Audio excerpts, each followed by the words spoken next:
Hi friends, good evening. நம்ம சேனல்ல வந்த கொஸ்டின்கான ஆன்சர் இந்த ரைஸ் பாட் பத்தின டீடைல்ஸ் பார்க்கலாமா? இந்த ரைஸ் பாட் வந்து டைமண்ட் பிராண்டோடது. இதோட கெப்பாசிட்டி 3.5 லிட்டர். இங்க லோக்கல் ஷாப்ல தான் வந்து பர்ச்சேஸ் பண்ணியிருந்தேன். பிரைஸ் வந்து 1050. சாதம் வடிச்சு ரெடி பண்றதுக்கும் குக்கர்ல வைக்கிறதுக்கும் டிஃபரன்ஸ் இருக்கு. நீங்க சாதம் வடிச்சு தான் ரெடி பண்ணுவீங்கன்னா ஸோ இந்த ப்ராடக்ட் யூஸ்ஃபுல்லா இல்லையா, ஸோ இதோட பிளஸ் அண்ட் மைனஸ் எப்படி யூஸ் பண்ணுன்றதையும் இந்த ஷார்ட்ஸ்ல பார்க்கலாமா? நம்ம நார்மலா வடிச்ச சாதம் ரெடி பண்றதுக்கு என்ன ப்ராசஸோ சேம் அதே ப்ராசஸ் தான். ஃபர்ஸ்ட் தண்ணியை கொதிக்க வைக்கணும்.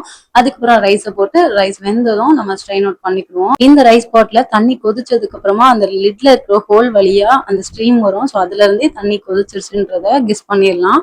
நெக்ஸ்ட் ரைஸை போட்டு சாதம் வெந்ததுக்கு அப்புறமா ஃபைனலா நம்ம ஸ்ட்ரெயின் அவுட் பண்ணி எடுத்துட வேண்டியதுதான்.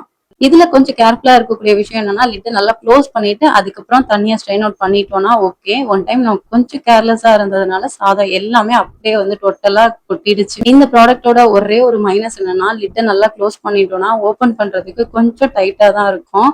அது மட்டும் தான். பட் அதை மேனேஜ் பண்ணிட்டோம்னா மற்றபடி இந்த ப்ராடக்ட் வந்து செம்ம ஒர்த்தான ப்ராடக்ட். இப்போ இந்த ப்ராடக்ட் பத்தின கிளாரிபிகேஷன் கிடைச்சிருக்கும்னு நினைக்கிறேன். ஸோ குக்கிங்க்கு எப்பவுமே நம்மளோட கம்ஃபர்ட்டுக்கு இருக்கிற மாதிரி வெசல்ஸ் சூஸ் பண்ணிக்கிட்டோம்னா ஸோ குக்கிங்கை சிம்பிளா முடிச்சிடலாம். நார்மல் கடாயில குக் பண்றதுக்கும் ட்ரைப்ளேல குக் பண்றதுக்கும் டிஃபரன்ஸ் இருக்கு. இது குக்கிங் மட்டும் இல்ல, கிளீனிங்கையும் சிம்பிளா முடிச்சு கொடுத்துருது.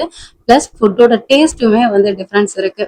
உங்களுக்கு குக்கிங் பிடிக்கும்னா இந்த வீடியோவோட கமெண்ட்ல ஒரு ரெட் ஹார்ட் மட்டும் கொடுத்துருங்க. See you next video. நம்ம சேனல் பிடிச்சிருந்தா சப்ஸ்கிரைப் பண்ணி சப்போர்ட் பண்ணுங்க. பாய்.